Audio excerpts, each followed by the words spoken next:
देखिए बच्चों, क्लास 12 में पोएट्री का ये चैप्टर सेकंड है। आप देख रहे हैं the true beauty. The true beauty इस पोयम को थॉमस कैरोल के द्वारा लिखा गया है और इस पोयम में थॉमस कैरोल जी ब्यूटी अर्थात सुंदरता के बारे में बताया है। तो उन्होंने बताया है कि ये जो सुंदरता होती है ये उनके हिसाब से दो तरीके से बताया है कि दो प्रकार की सुंदरता होती है। एक तो स्पिरिचुअल ब्यूटी होती है और दूसरी फिजिकल ब्यूटी होती है। तो उन्होंने दोनों को अलग अलग पोयम के माध्यम से बताया है कि स्पिरिचुअल ब्यूटी क्या होता है और फिजिकल ब्यूटी क्या होता है। तो उन्होंने सबसे पहले वाली पंक्ति में फिजिकल ब्यूटी के बारे में बताया है कि व्यक्ति जो होता है, आदमी जो होता है, वह फिजिकल ब्यूटी अर्थात शारीरिक सुंदरताओं को देख करके किस प्रकार से मोहित हो जाता है, किस प्रकार से अपने आप को खो देता है, उन्होंने इस पंक्ति के माध्यम से समझाया है। तो कवि जो है, पोएट जो है थॉमस कैरोल, उन्होंने बताया है कि एक व्यक्ति किस प्रकार से शारीरिक सुंदरताओं में क्या हो जाता है, लुप्त हो जाता है, खो जाता है, उसके बारे में भी बताया। आइए देखते हैं हम लोग। He that loves a rosy cheek, कवि कह रहा है अर्थात थॉमस कैरोल जी कहते हैं कि ही मीन्स वन, अर्थात किसी व्यक्ति की बात कर रहा है कि वह एक व्यक्ति जो अपनी प्रेमिका के लिए, अपनी प्रेमिका से के अपनी लवर की लव्स अ रोजी चिक, लव्स मीन्स प्रेम करता है, अ रोजी चिक, रोजी मीन्स गुलाबी, चिक मीन्स गालों से। कभी कह रहा है कि वह अपनी प्रेमिका की, अपनी लवर से अर्थात अपनी पत्नी से कह सकते हैं आप, कि गुलाबी गालों से क्या करता है, बहुत अधिक प्रेम करता है। और किससे किससे प्रेम करता है, आर अथवा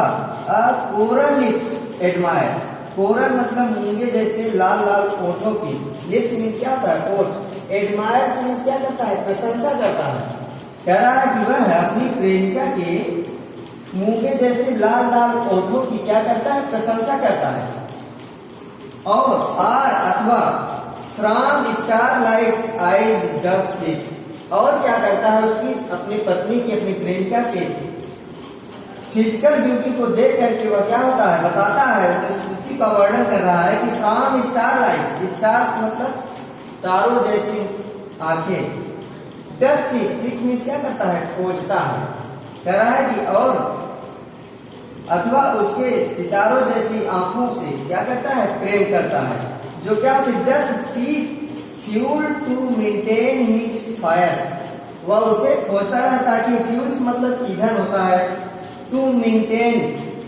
हिज फ्लेम, मेंटेन्स मतलब उसका क्या करने के लिए,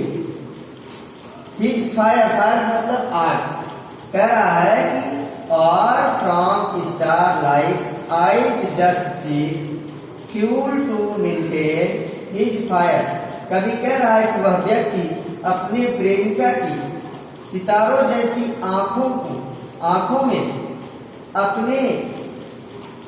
प्रेम रूपी अग्नि को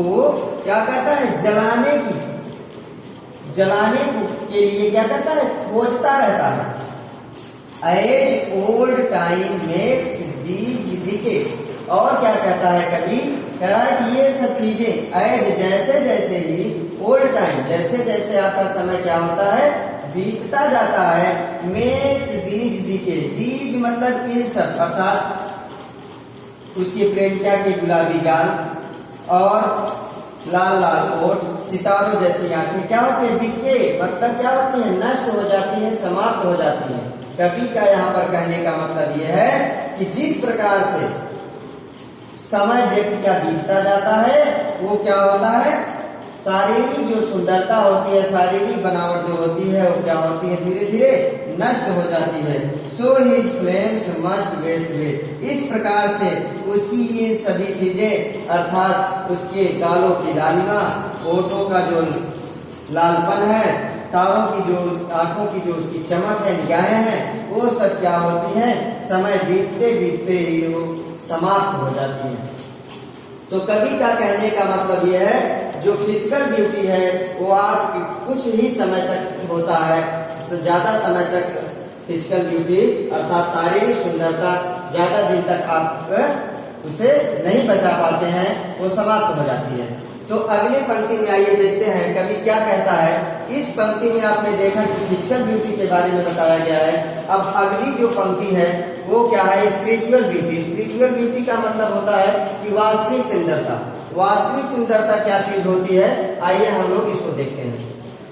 but a smooth and speed fast mind, कवि कह रहा है अर्थात थॉमस बेरू जी कह रहे हैं कि बट परंतु लेकिन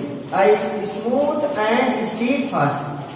स्थिर और दृढ़ माइंड मतलब दिमाग वाले व्यक्ति, कह रहा है कि वह व्यक्ति जो स्थिर और दृढ़ मजबूत दिमाग वाले व्यक्ति होते हैं, अच्छे दिमाग वाले व्यक्ति होते हैं, वो क्या करते हैं, जेंटल थॉट और सज्जन विचारधारा वाले लोग होते हैं, सज्जनतापूर्ण विचार रखने वाले जो लोग होते हैं, एंड और काल्म डिजायर्स और शांत विचारपूर्ण वाले लोग होते हैं,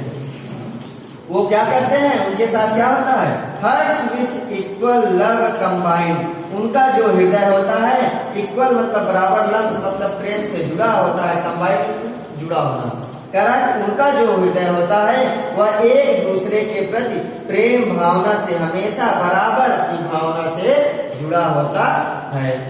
काइंडनेस नेवर डेइंग फायर, कह रहा है कि और वह दया और वह प्रेम, नेवर मीन्स कभी नहीं, डेइंग मतलब समाप्त होती है, फायर मीन्स अग्नि, और वह उनका प्रेम जो होता है वह कभी अग्नि के रूप में जलता नहीं है। अर्थात कहने का मतलब यह है कि वो जो व्यक्ति एक दूसरे से जब प्रेम करते हैं तो उनका जो प्रेम होता है, जो उनका प्यार होता है एक दूसरे के प्रति, वो कभी समाप्त नहीं होता है। वेयर दीज आर नॉट, कह रहा है कभी कि थॉमस कैरी जी कह रहे हैं कि वेयर, जहां पर दीज मतलब ये सब, अर्थात उच्च विचारधारा वाले लोग और शांत स्वभाव वाले लोग, दृढ़ और स्थिर दिमाग वाले हो, अगर ये सब जहां पर नहीं है, आर नॉट कह रहा है, ये सब वेयर दीज आर नॉट,